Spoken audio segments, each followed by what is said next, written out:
Sure. Right, we're live. Cool. Hi, everybody.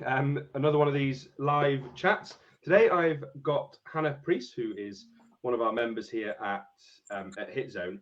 How are you? I'm good, thanks. Good. Sorry, I was just saying before to Hannah to share the live video on her feed. That's why she was looking down at her phone. So just to introduce Hannah, I know Hannah through HITZoner. She joined us as a member in July 2018. After I went and gave a talk where Hannah works at Reassure. There was a couple of Reassure colleagues who were already members. And then, Hannah joined us in July 2018 when we were in our old small studio on Halesfield. And then about 10 sessions later, fell poorly, which we'll talk about later on, and made her return to HITZoner just after the end of lockdown 1. And today I just want to talk, you might have seen on our Facebook, the picture of Hannah's transformations. And I just wanted to kind of talk today to Hannah about how she achieved that and her story. So, what is the story? What's the background? Where kind of talked a little bit about when you were kind of growing up. What was your relationship with activity and sport and exercise and nutrition and things back then? Just a bit of a background. So I wasn't a sporty kid at all. I hated sports. But I think that's mostly because I didn't think I was very good at them. And I mean, kids being kids, they're generally quite mean to each other. So I always felt really embarrassed that whenever I exercised, I got like really red in the face. Like I looked like a beetroot. And I just, as soon as that happened, I just felt like everyone was staring at me, everyone was making fun of me. So I just kind of avoided doing activity because it made me feel embarrassed, which was probably the wrong thing to do. Because then probably as I grew up then, I just did less and less activity. And what about as you kind of got to like school and teenager and then kind of a grown up? Did you do much kind of going to the gym or anything like that, or what happened then? Well, when I got to, I think it was about the age of 15, I was probably about the same body weight that I am now. So me and my mom went and joined Slimming World. Because I know she'd done lots of different diets over the years and everything, but I think because Slimming World said, that they kind of adapted the program for younger adults, I could do that. So we joined there, and it kind of made me develop a bit of a weird relationship with food. Because of at the time, this is like years and years ago now, there was lots of unlimited foods. Okay. And I've always been a big eater. I've always had a large appetite. So knowing that I could eat like endless amounts of pasta and endless amounts of potatoes and all that kind of stuff, it's just I would constantly eat even if I wasn't hungry. But on the other side of it, I did, as soon as I turned 16, I joined the gym. Yeah. I didn't really know what I was doing in the gym. I had an induction and I didn't ask any questions because I was really like, feeling quite shy. And it's weird because it's like they expect you not to know what you're doing when you go, which is why you have an induction. But then I kind of felt like I didn't want to ask too many questions because I didn't want to sound stupid.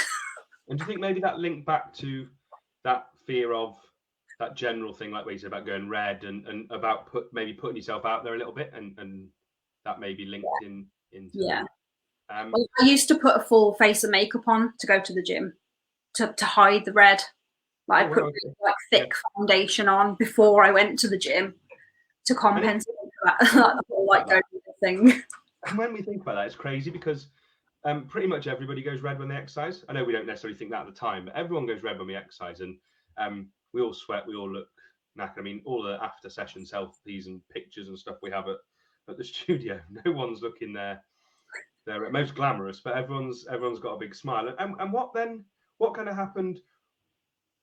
Tell me how you then got to kind of, I don't know whether you want to call it the biggest, the unhealthiest, the heaviest, wherever that was, kind of that before picture that we see on social media. Well, I had it under control through college because I was doing the gym, and I used to walk to college a lot of days, which was in Wellington from St George's. So it was a good hour and a half, I think, walk like there and back. But then when I went to uni, that's when it all kind of started to fall apart because. Did you go to uni local, or did you go away No, somewhere? I went to Staffordshire Uni, but I went to the Stoke campus. Okay. So lots of travel, or did you live over there? No, we didn't live there. Okay, yeah. Yeah, so it was kind of like, away from home all the time. There's nobody really, keeping tabs of what you're eating, what you're drinking, all that kind of thing. And it was pretty much drinking all the time, and then takeaways on the way home, really bad hangovers the next day, and then ordering more takeaway because you were too hungover to actually make your own. Right, yeah, I've been there. Yeah. And during that time, I'm always interested in this, and I get this because I've kind of been through a different journey, but I've put weight on and lost weight and things. As you're putting weight on and you're getting bigger, was there any point where you're saying, I better do something about this, or did it just not really occur to you, like during that kind of university and then afterwards phase? It was like I realised I was getting bigger because I had to, every time I bought new clothes, I had to buy bigger clothes. And I don't know, it was weird because it was like I knew it was happening. And at one point at uni as well, I ordered diet pills off the internet. Okay. As I wasn't eating healthily. I was going out drinking all the time. And I thought, well, if I'm not going to lead a healthy lifestyle, I need something that's going to compensate here. Yeah. And, you find all these things on the internet. Don't really know what they are. But yeah, so. What effect did they have? They just made me really hot. Yeah. I guess they were like, thermo pure. Yeah. I don't know what brands. I'm not going to name any brands because I get in trouble. So I'm going to jump forward. I'm going to jump forward and we'll talk about the story and the journey a bit more. But one of the things that's super kind of impressive and I find very very kind of refreshing about yourself, and I can spot 2 books on your bookshelf behind you that are going to link into this. Your system, process, relationship with food, and how you do this now to have lost weight and to continue to lose weight and to continue to stay healthy is all based around the principle of a calorie deficit, right? Yeah. That's what it's based around. So at what point did you kind of flip from, for want of a better word, the quick fix mentality of potentially Slimming World, diet pills, not to lump those together, but that quicker, need instant results kind of thing, and this now sustainable, more long-term approach where it's not about losing a stone in a couple of weeks, it's about consistently chipping away. When did that turnaround come for you, and how did that come? It was one of my friends actually. She messaged me saying like, "Oh, have you heard of this page on Facebook?" She was like, "Oh, I've been following it and I quite like it. It's calorie counting." And I thought, what page is that? The Team RH. Yeah. I just wanted them to get a shout out as well because I know how big a part of your journey they've been as well. Yeah, you either love them or you hate them. They're very upfront with it. You either love or you hate James Smith. It's true. Yeah, it's true. She mentioned them to me and said, "Oh, it was calorie counting." And my first thought was, "Oh, that sounds horrible. That sounds like so complicated." Because then she started mentioning macros, and I was just like, "What on earth are you talking about?" But I had a look on the Facebook page because they do a lot of videos and they give you a lot of info, like without you handing any money over, really. So you could probably follow along just from the Facebook page. But I thought, if I'm going to do this, I'll do it properly. I'll sign up. I'll get the tools that they give you and everything. They set your macros for you, explain what they are. So I was like, right, okay, I'm gonna give this a go. I'm gonna see if it works. And it was a lot of getting used to. It was a big change, like having to literally, like, whatever you eat, whatever you drink, you count it. But once you've kind of got into the swing of it, and it's like a lot of the food you have, you don't have endless varieties of the things that you eat. So it's like once you've tracked them a couple of times, it's quite easy just to keep like repeating those in like your food diary. Yeah.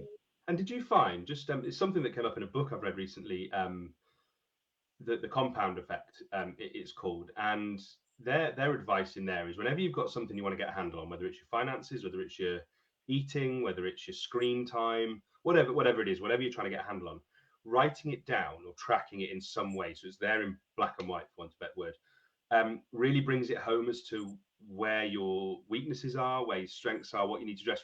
When you started tracking food at first, what were your thoughts about like what calories were in certain things? And because you've never really done calorie counting, it was like say Slimming World, Sins, things like that. Yeah. What did you think when you first started seeing like how many calories were in things? And I was quite shocked. Hmm. I was quite shocked because it's like quite a few of these like diet companies, a lot of them have like foods that are like they don't count. It's like you can just have those. Whenever you're hungry, have those and it's fine. But I just out of interest, I did some days where I just ate what I would normally be eating. And it's like whenever I was hungry, I just constantly like I'd have a banana, then I'd have an apple, and then I might have another banana, and then I might have some oranges, and then I might have some grapes, and you know, because it was like that's healthy food. I can just keep dipping into that whenever I feel like it. But when I actually added it all up on top of all the other things that I was eating, it actually meant that I was eating way more calories than I was burning, which is why I wasn't losing any weight. And do you think at that point as well, like, don't get me wrong, I'm a firm believer that there are solutions for everybody. Whatever those solutions are, you know, as long as they're putting you in a calorie deficit, that's how you'll lose weight. There is no secret like magic ingredient to anything. You know, whether we're talking keto, Slimming World, Weight Watchers, intermittent fasting, whatever it is. But for somebody who does have a large appetite, which is what you said, I think there's probably a danger in having, as Ali's just said in the comments there, free foods. Now, that doesn't mean you can't eat what you want. We don't want people to be restricting themselves to a crazy level. But for you, I guess it helped with the fact you had a large appetite. You could keep a track of like, right, this is what I've eaten today. Not, oh, I can have unlimited this. And what did you find? Tell me you can have unlimited pasta, I'm going to eat a lot of it. Same here. Yeah, exactly. And I always need to have peas on pasta, so that makes it even worse. And then, so as you as you started, I'm going to flip back now to kind of when you say, you know, you put weight on things. What for you was the main catalyst or the main thing or whatever that made you go, right, I've got to get a handle on this, however it is, whether it is joining a gym, HITZoner, Team RH, whatever it was. What was the moment or moments that made you go, right, come on, let's get a grip? The first moment was I went to an event with a friend, and there was like a promo stall. They were giving away free energy drinks, but you had to have a photo taken with the product. Okay. So we posed for a photo. I mean, when I went out that morning, I like got dressed and everything, and I thought I was like, oh yeah, I look pretty good today. I feel quite good and everything. But then I think it might have been the next day, my friend said, oh, there's a photo of us on Facebook from the event. And I went and looked at it. And as soon as that picture loaded up, I couldn't believe it. And I cried my eyes out. And I remember saying to it, if you tag me in that picture on Facebook, I will unfriend you. I was like, and I'm not joking. Yeah. Wow. Okay. That's yeah. And was it? I guess with that that moment, again, people will only take action on anything when the pain of staying where they are outweighs the pain of the perceived pain of going to the gym or doing the exercise or getting your steps in or eating healthier or not having that takeaway or whatever it is. And was that moment where it was like, yeah, where the pain, that pain and that maybe embarrassment? Yeah, I was just horrified. Like that wasn't how I saw myself. And what was the first action you then? What was the first action you then took? As in, what was the kind of first small step? Because all of these journeys start with small steps and snowball as such. What was your step? What did you do? I think it was I was just trying to scramble around, trying to think what can I do? You know, I can't stay like this. What can I do? And I ummed and ahed. I was like, do I go back to Slimming World? Do I try something else? And then. And how long ago was this? Sorry, how long ago would you say that was? This, kind of this was beginning of 2013. Okay, cool. Yeah. So from that, I can't remember how I found them. Actually, this might have been through a friend as well. It was a clean eating program. Okay. So they basically gave you a very strict, structured eating plan and gave you exercises to do. Okay. So it was high intensity exercise and then a very, very strict, stripped back diet. Okay. So I gave that a go for a while. And did you learn much from that? I don't think I really learned anything food-wise. It was just because it was very much, it was low carb. Yeah. Okay. And it involved intermittent fasting as well. Okay, so that's a lot to take, pardon the pun, on your plate at once. Because again, when we've spoken before, one of the things that really jumps out about the work you've done with Team RH, you're reading some of James Smith's stuff, with doing your own research, your own work on it, is, you know, maybe not a complete expert on nutrition, but you understand the principles, which means that it doesn't really matter what situation you're in now. You don't need a list of foods you can and can't eat, or you don't need a list of free foods, sin foods, or points or anything like that. You just understand the principle behind it, which is huge. And then not long after, as I said right at the beginning, and this is the bit that impresses me hugely, and I still don't know the full story to this, even though obviously we've talked a lot. You then got ill. Just after you joined HITZoner, you got quite poorly. May I just add, it was nothing to do with HITZoner before anyone says. But yeah, what happened? What? Tell us the story about that and how that impacted you, and you know what went on. Well, the reason I stopped coming to HITZoner initially was because I found out I got gallstones. Yes. And I had a really bad attack, and then I had to go for surgery and have my gallbladder removed. Yeah, and we suspended your membership then, didn't we? Because that was all it was. It was just like, until I'm better. It was just meant to be a quick, have that done, recover for, I think they said it would be like 6 to 10 weeks, and then start going back to your normal life. Yeah. But once I'd started to recover from that, I then caught a virus. Didn't really think anything of it, you know, just it happens as it's getting towards the end of the year. I mean, I don't have a great immune system. It's like if somebody around me is ill, I will get it. Yeah. That's always been the case. So I didn't really think anything of it, you know, suffered through it, started to get better. And then all these like weird symptoms started happening. I was getting like numbness and tingling in my hands. Started getting like pain and stuff. Trying to go, like, kept going to the doctors and trying to figure out what was going on.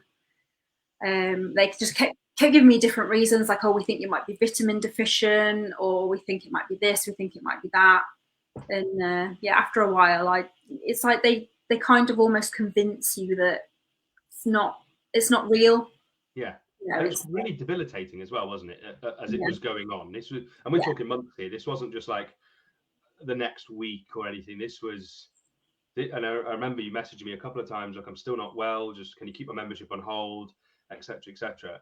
And then so what kind of symptom or more symptoms, how is it affecting your day-to-day life?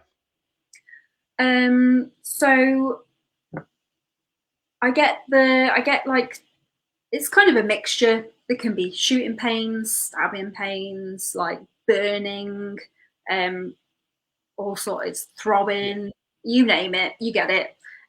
But it's hands, arms, legs, feet. And it varies from day to day depending on like what activities I do. But at the worst, it stopped you working for quite some time, didn't it? As well, it stopped you. Because you work in an office, computer based. It's anything that's like requires fine motor skills. Okay. Yeah. is what I struggle with, and that's what sets these pain episodes off. So it's low, it's like at a constant level all the time, which I have medication for.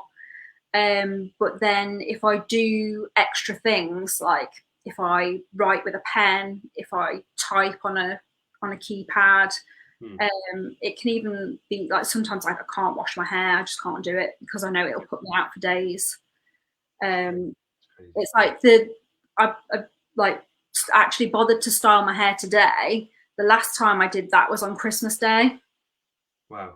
Because it's one of the things that goes on the back burner because it's most of the time it's not worth it. And so this has been going on and still happens now. It's still going on now. Yeah. And you've made some great strides over the probably the last 12 months, 6 to 12 months, some really great strides. But how has it kind of been for them 2 years kind of mentally for you? I know that so there's the physical pain, the physical discomfort, the physical limitations, but mentally when this is happening and you're getting, I don't want to say fobbed off by the doctors, but you're getting told there's nothing wrong. Yeah, what did you do mentally? How did you cope with it? I didn't cope with it very well at all. I think I kind of felt like it had taken over my life, and it stopped me doing all, not just the things that I enjoyed. It stopped me doing normal things. I mean, sometimes I couldn't even hold cutlery to try and eat my food, you know. And then like Steve, my partner, he's like, do you want me to cut that up for you? And I'm just thinking like, this is ridiculous. Like, what's going on? But yeah, it was definitely, I definitely let a bit of like victim mentality take over. You know, I felt like something was being done to me that I couldn't control. And Nina's just actually asked, I'll pop up at the bottom, that have you had a diagnosis yet? Kind of, not an official one. I know what the issue is. When I got the virus, it attacked my nervous system, and my body trying to defend itself is actually caused an area of scarring on my nerves. So it's all inflamed, and then the impulses that go through there get scrambled, they get confused. So it's like I could touch something and, you know, it should just feel like a normal sensation, but then as it goes through my nerves, it tells my brain that it hurts, that I'm in pain. Right. Okay. Yeah. So it's like, I know it's not real, but it still hurts. And the virus was never, it wasn't like particularly diagnosed as a particular virus either. And I know you've been and you are very passionate about, you know, being careful, you know, when we hear, and I don't want to get into the do's and don'ts of COVID, but of the impact a virus can have to what I want to call an ordinary, non-at-risk, non-risk group, non-elderly person like yourself. That's again, so something, guys, you know, be careful and keep an eye out for these things. Nina's saying that your symptoms sound very much like the MS systems she had at the beginning. Symptoms she had at the beginning, and she really feels for you. And what so what during this time you were still having and doing okay with your nutrition, weren't you? I think because you were still kind of working on this Team RH stuff. And I know how big a support I didn't start Team RH until later. So I was actually doing Weight Watchers at the time that all of this kicked off. But I did try and keep on it for a while. But as my symptoms got worse, I kind of I didn't care anymore. I didn't care. And then, so come July last year, at the back end of lockdown one, when we reopened the studio, you came back to the studio, and you were doing a mixture of Team RH stuff, HITZone, and some of your own kind of strength and resistance training. Now I've got a little challenge for you. Without trying to sell HITZone here or any of these things, thinking about the principles behind stuff, you went from bouncing from one diet to one type of exercise to clean eating to Weight Watchers to Slimming Word, etc., etc., etc. And now for a good getting on for 8-9 months, Team RH a little bit longer, you've stuck to something, and you've stuck to something, you've got results, etc. What's the secret to sticking to something? What would you say to somebody out there now? There'll be somebody watching at some point who goes, I can't stick to anything. There's no point in me even starting anything. Mm-hmm. What's the secret to what have you found? How do you stick to this? How do you keep doing it? It's finding something that fits into your life that you actually get enjoyment from. It's like, I always used to see exercise as like a punishment. Mm-hmm. Like, I always felt like, especially when I like first got into trying to do like the high intensity exercise at my biggest, so Yes. it was, you know, it was probably not suitable for somebody my size. I felt like I had to punish myself in order to make myself be more healthy. Mm-hmm. But coming into HITZone, it's like you start at your own level, and you Mm-hmm. start with a level that's suitable for you, for your capabilities, for your size, for your level of fitness, and it's progressive, but it's only 25 minutes, so Mm-hmm. you haven't got to, you know, you're not slogging away for hours. And I mean, I used to go to the gym for 2 hours when I was at college, and I would like be on the exercise bike for like 2 hours because I didn't really know how to do anything else. Yeah. But it's always varied at HITZone. You make it fun. You never know what you're going to be doing when you get there in the morning, you know. And You're on early. Yeah, Hannah's a morning HITZoner, and one of the things I'd say, and you touched on something really interesting there, is that movement, whether it's going for a long walk, whether it's walking up the Wrekin, whether it's hiking Snowdonia, Mount Snowdon, whether it's going for a run, we'll talk about you becoming a bit of a runner, whether it's doing HIIT, whatever it is, it should be a celebration of what our body can do, especially when you've been in such a position where you've had such a debilitating illness condition, that your body can do all these things. And so many people, as you say, view exercise as like a punishment. I've got to go and run for, you see all these things like, to earn that mince pie at Christmas, go and run on a treadmill for an hour, or to earn that burger. Well, actually, exercise shouldn't be for that. And Karina's actually asked here, sorry if I missed this, Karina's a HITZoner who's injured at the moment. How much weight have you lost? You look great. so from my biggest, I've lost 86 pounds, Wow. which is about 39 kilos. So what's four? So that's about 5 stone, is it? Maybe more, 6 stone. So Yeah, 14 times six and a bit. Wow, that is impressive. That's impressive. And what would you say if you had to say what would you put down the top 3 things, let's say, that you'd put your transformation down to? And you can be like big-headed about this if you want to, because obviously you've had to do the work. So I don't mean, oh, it's HITZone, it's Team RH. It's what would you say to somebody who's looking to lose weight? What are the 3 key things, the 3 tips you'd give people? Don't make too many changes at once. That's always been my downfall in the past, is I've thrown myself into a new way of eating, trying to do loads of exercise. I mean, my mum always says to me, I'm a kind of all or nothing. Yeah. You know, I start these things and I just go crazy.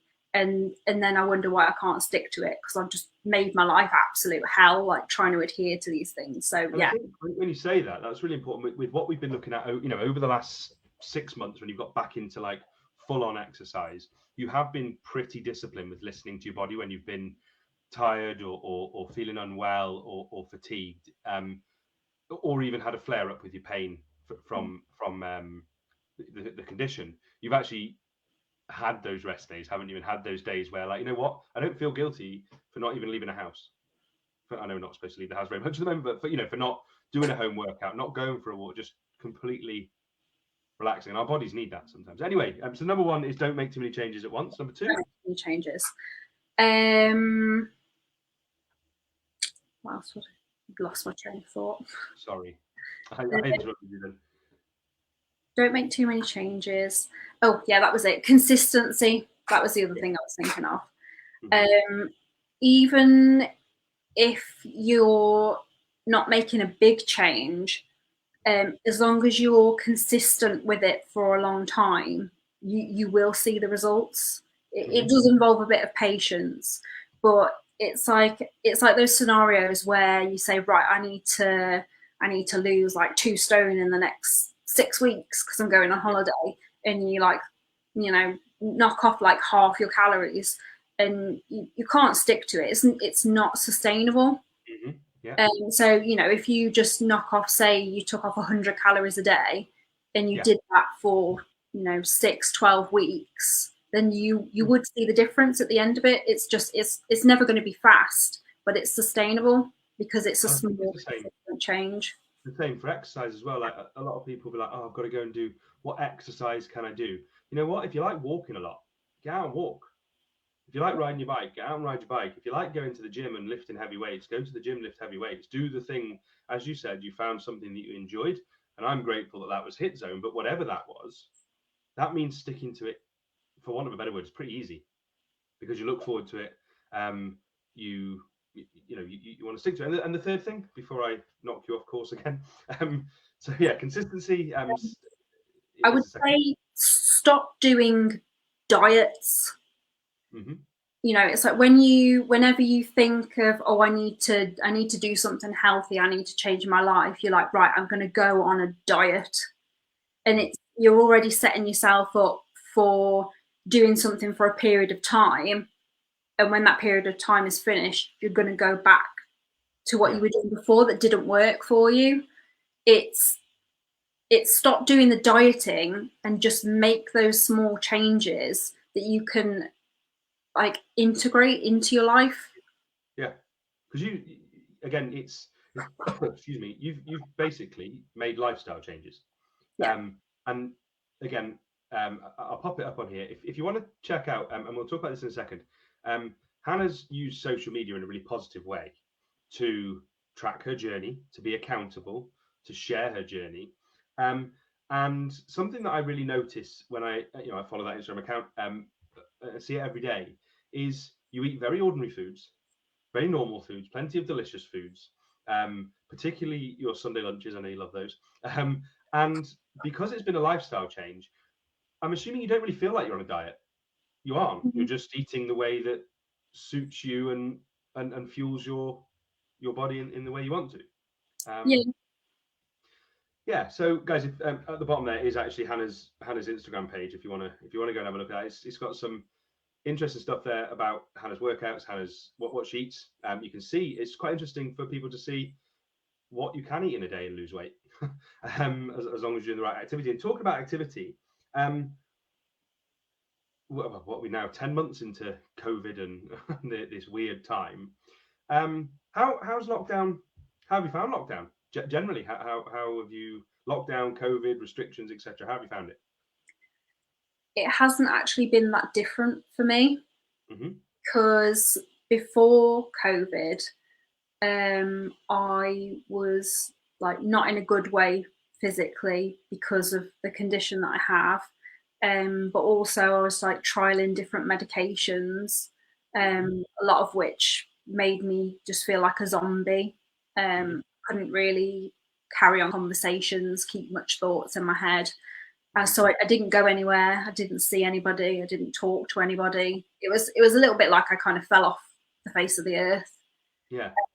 So for a long time, like that was my life. I slept, and then I was awake in some kind of drug-induced weirdness, and then I'd go back to sleep again. And when all this started happening and everyone was at home, I was kind of like, I didn't notice a difference because that was anyway. Yeah. And on March the 23rd, when we went into lockdown last year, what's the furthest you'd run? Not very far. No, I think I did 3 miles or just under 3 miles the year before. So before you got poorly, Before I got poorly. and it was awful. It took me ages, and my knees and my ankles hurt me for days afterwards. I absolutely hated it. I've always said I'll never run. I hate running. People who run are insane. And now you are insane and going out running in the ice for 10K. And one of Hannah's goals is to run 10K in a certain time, I think, isn't it, by the end of this quarter?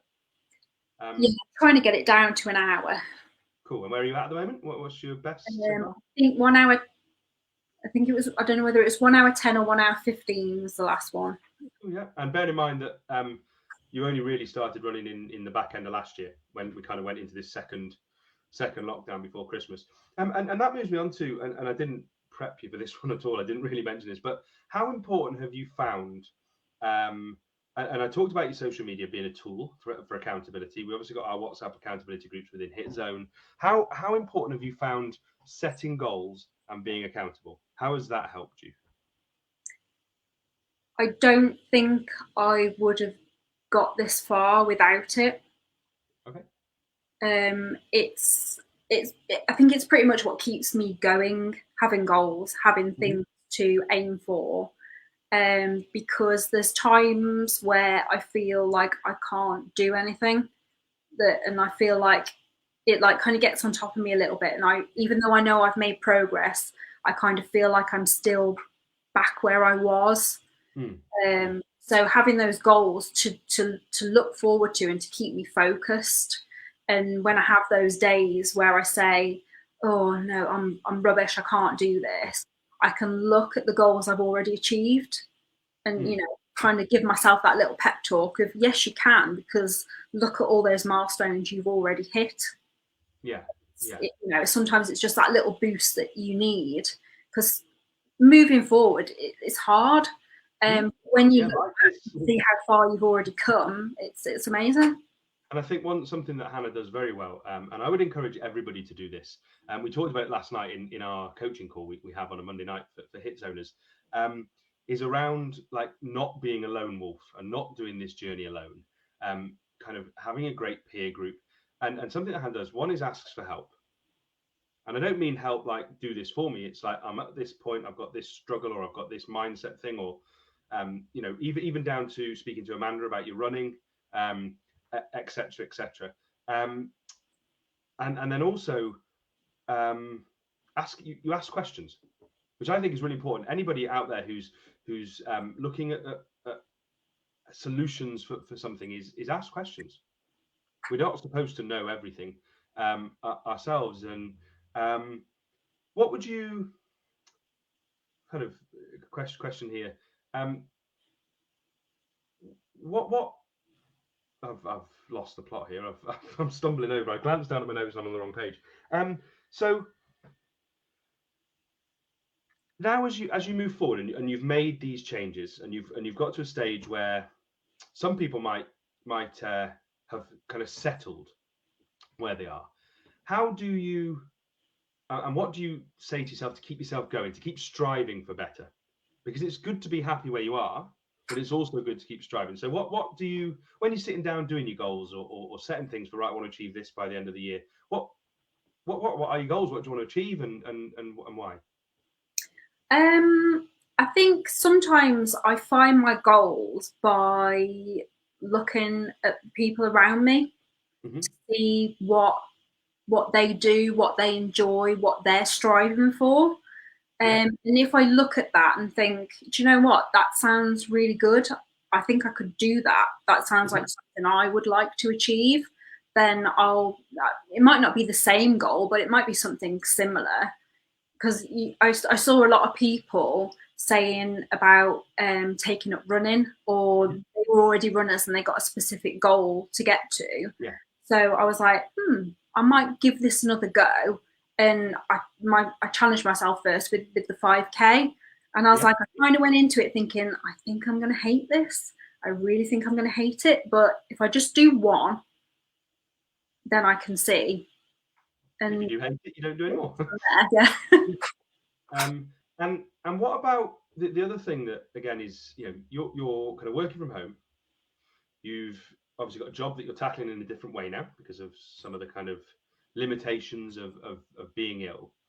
How do you kind of keep yourself going? Like, do you do much with routine or structure in your day? How do you kind of, and again, a lot of people during this lockdown period where we can go out but not really do much else. Yeah, how do you keep yourself going, and what does a typical day look like for you? I definitely need routine. I like to try and get up at kind of the same time every day, make sure I have my breakfast, schedule in those workouts. And I like to do those earlier in the day because I know I'm a bit of a procrastinator. Yeah. And if I say one morning I got up and I was like, oh, do you know what? I'm really tired today. I don't think I slept very well. I might go back to bed.